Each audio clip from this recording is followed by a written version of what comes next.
Bonjour, alors on va compléter ensemble la suite du cours. Donc il y a déjà une première vidéo que je vous ai mis en ligne à propos de ce petit 2, ici interprétation du coefficient directeur. Donc je ne reviens pas là-dessus, j'arrive donc aux fonctions affines et la définition et la propriété. Donc j'ai mis dans la définition que a et b étant des nombres relatifs, on note toutes les fonctions qui s'écrivent sous la forme f de x égale ax plus b sont appelées des fonctions affines. Donc on va mettre quelques exemples pour que ce soit clair tout de suite. Si par exemple j'appelle f1 de x la fonction définie par 5x plus 7, voilà, ça c'est une fonction affine. Et j'ai ici a qui vaut 5 et b qui est égal à 7. Donc la fonction c'est bien ax plus b, donc 5x plus 7. Donc avec a égale 5 et b égale 7, j'obtiens une fonction affine. Un autre type de fonction affine, par exemple, simplement pour vous dire que les coefficients peuvent être négatifs, par exemple si je prends moins 6x plus 1 demi, voilà, c'est aussi une fonction affine. Cette fois-ci, a est égal à moins 6 et b est égal à 1 demi. Alors il y a deux autres types de fonctions affines dont je veux vous parler. Exemple, f3 de x qui est égal par exemple à 7x.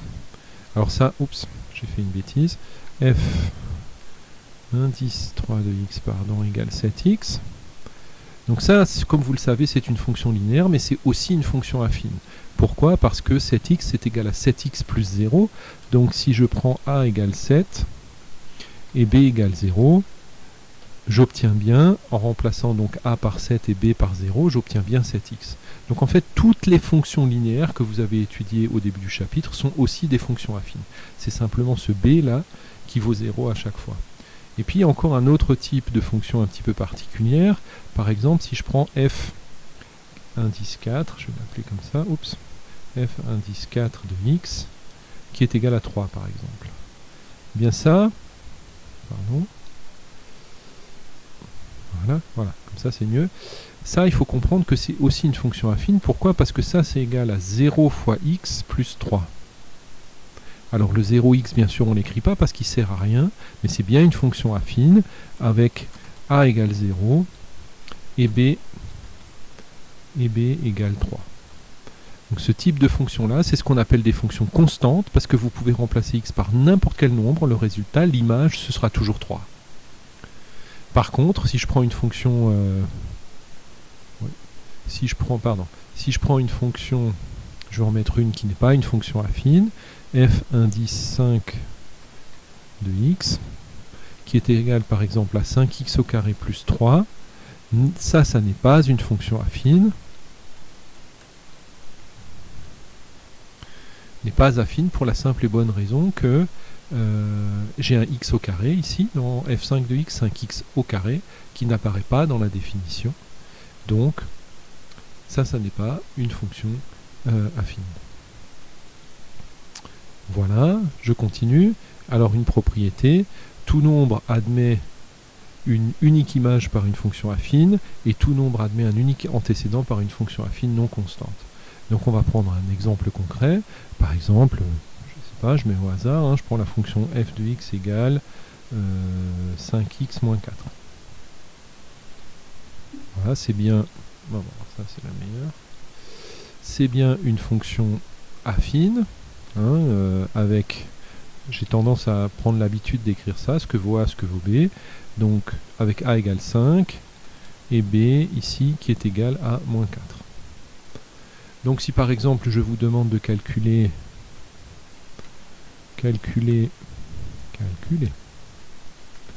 l'image,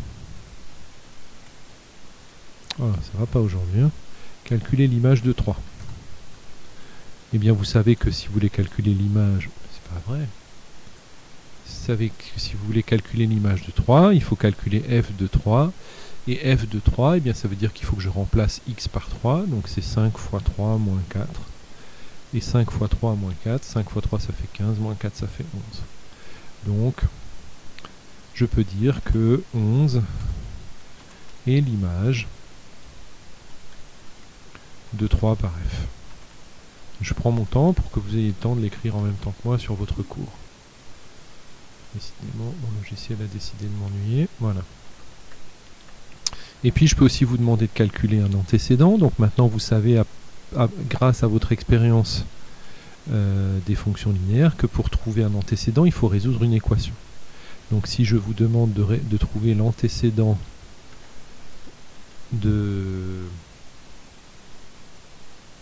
par exemple l'antécédent de moins 9, alors vous devez trouver, ça veut dire que je vous donne le résultat, je vous donne l'image c'est moins 9, et vous devez retrouver la valeur de x pour laquelle 5x moins 4, ça va bien donner moins 9. Alors, ça veut dire qu'il faut que je résolve l'équation. C'est pas vrai, pourquoi il m'embête comme ça aujourd'hui? 5x moins 4 égale moins 9. Donc je dois résoudre cette équation. Bon, c'est une équation qui ne devrait pas vous poser de problème particulier. Vous savez que 5x moins 4 égale moins 9, ça fait 5x égale moins 9 plus 4. C'est-à-dire 5x égale moins 4 plus 9, ça fait moins 5. Ce qui équivaut donc à x est égal à moins 5 divisé par 5, c'est-à-dire x égale moins 1. Voilà. Voilà ce qu'on trouve. C'est dommage que ce ne soit pas sur la même ligne du coup. On va réduire un peu pour qu'il trouve de la place. Voilà. Ça veut dire que l'antécédent de moins 9, eh bien c'est moins 1. Donc moins 1 et l'antécédent de moins 9 par f. Voilà. Alors quelques petites remarques. Alors f est une fonction affine définie par f. L'image de 0, c'est toujours b. Alors pourquoi c'est toujours b? Parce que si je remplace x par 0, je fais a fois 0 plus b. Je vais enlever ces pointillés, ce sera plus propre. Donc je fais a fois 0 plus b. A fois 0, ça fait 0, plus b, ça fait b. Donc l'image de 0, c'est toujours b. Bien. Donc voilà pour un exemple de calcul d'image et un exemple de calcul d'antécédent. Chose qu'il faut absolument savoir faire. Ensuite, il faut savoir, comme pour les fonctions linéaires, il faut savoir représenter les fonctions affines. Bien, alors une fonction affine est toujours représentée par une droite. Donc 2 points suffisent normalement, mais quand même, je fais l'effort de faire un petit tableau avec 3 valeurs pour être sûr que je ne me suis pas trompé. Donc bien sûr, le plus simple, vous pouvez prendre ce que vous voulez pour x, ça n'a aucune espèce d'importance, mais le plus simple, c'est bien sûr de choisir x égale 0. Donc vous calculez l'image de 0, pardon, 3 fois 0 moins 2, ça fait moins 2. Puis vous prenez 2 autres points, pas trop proches, pas trop éloignés. Par exemple, vous voyez, le graphique que j'ai prévu ici s'arrête à 6, donc c'est peut-être pas la peine d'aller plus loin. Donc je prends, je sais pas, au hasard, 4. Donc je fais 3 fois 4, 12. 12 moins 2, ça fait 10. 10, pas 140. Et puis je vais en prendre un autre, par exemple moins 1. 3 fois moins 1, ça fait moins 3. Moins 3, moins 2, ça fait moins 5. Voilà. Ici, c'est pour écrire le calcul de f de 0. Donc c'est 3 fois 0 plus 2, ce qui fait bien 2. Moins 2, ce serait mieux quand même. Si je commence à changer l'énoncé, ça n'ira pas. Voilà. C'est mieux comme ça. Donc c'est ce qu'on appelle l'ordonnée à l'origine. Voilà pourquoi j'ai voulu recalculer 0, moins 2. Je vais vous expliquer ce que ça veut dire. Donc, vous avez ici les 3 points placés sur votre graphique. D'accord ? Donc vous avez un premier point qui a pour coordonnées 0, moins 2, donc qui va être là. Puis vous avez un point de coordonnées 4, 10, donc 4 sur l'axe des abscisses, 10 sur l'axe des ordonnées, qui va être là. Et un point qui a pour coordonnées moins 1 sur x, donc sur l'axe des abscisses, et moins 5, donc à peu près là, sur l'axe des ordonnées. Bien, alors je vais tracer cette droite, donc je vais essayer de la tracer à peu près correctement. Je vais choisir, prendre une ligne, voilà.